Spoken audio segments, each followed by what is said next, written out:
आता हा आंदोलन हा चालणारच आणि चालूच आहे, प्रत्येक समाजचा असो किंवा दुसरी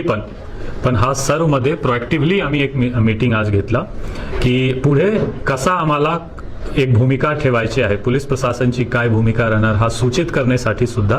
आणि सर्व समाज बांधव जे आमचे दोन्ही समाज बांधव आहे की कसा आम्हाला पुढे काय काय करायचे आहे, काय एसओपी सारखा असली पाहिजे, त्यासाठी आज एक प्रोएक्टिव्ह मीटिंग आम्ही घेतलेला आहे. त्यामध्ये मराठा समाजचे लोक, ओबीसी लोक सुद्धा जे आमचे अवेलेबल होता, आज अजून खूप लीडर राहून गेलेला आहे, जे आज अवेलेबल होता त्यांची वेळ घेऊन आज त्यांना मी इथे बोलवला होता आणि खूप एक चांगली गोष्टी झाली की या मीटिंग मध्ये सर्वांना सकारात्मक प्रतिसाद दिलेला आहे आणि त्यांनी पण मान्य केलेला आहे की गाव पातळीवर समाजमध्ये नांदेडची जे प्रतिष्ठा आहे, एक ओळख आहे शांतताप्रिय जिल्हा म्हणून, तेच कायम ठेवायचे आहे आणि यापुढे सुद्धा जे संविधानिक आंदोलन आहे, मोर्चा आहे ते होणारच,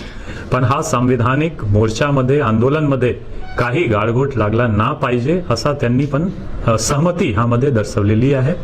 आणि यामध्ये पोलीस प्रशासन समन्वयाची भूमिका ठेवणार. दुसरी गोष्टी हा पण मी क्लिअरली सूचना दिलेला आहे की जे काही प्रॉब्लेम क्रिएट करण्याचा प्रयत्न करणार त्यासाठी पोलीस प्रशासन, पोलीस यंत्रणा सुद्धा पूर्णपणे तयार आहे आणि जर गैरकायदेशीर किंवा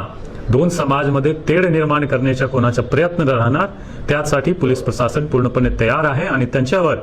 योग्य ती कायदेशीर कारवाई आम्ही करणार आहे. समाजमध्ये काल पण आमचे ॲडिशनल एसपी, डीवायएसपी आणि सिनियर ऑफिसर्स व्हिजिट केला होता. गाव पातळीवर असा समाजमध्ये एक दुसऱ्याच्या अगेन्स्ट मध्ये काही जास्त नाही. काल सुद्धा आमचे सिनियर ऑफिसर व्हिजिट करून असा असेसमेंट त्यांची होती की गाव पातळीवर शांतता ठेवायची आहे, हा भूमिकावर काल पण त्यांची मीटिंग सुरुवात झाली होती, पण काही कारणास्तव दोन लोकांमध्ये वाद झाला आणि प्रॉब्लेम झाले. पण गाव पातळीवर मला वाटतो की असा नाही आणि हा फक्त रिसन गावचा विषय नाही, प्रत्येक गावामध्ये सुद्धा जे बेसिक भूमिका आहे, जे अंडरस्टँडिंगची भूमिका आहे, हा सर्व समाजमध्ये आहे आता सुद्धा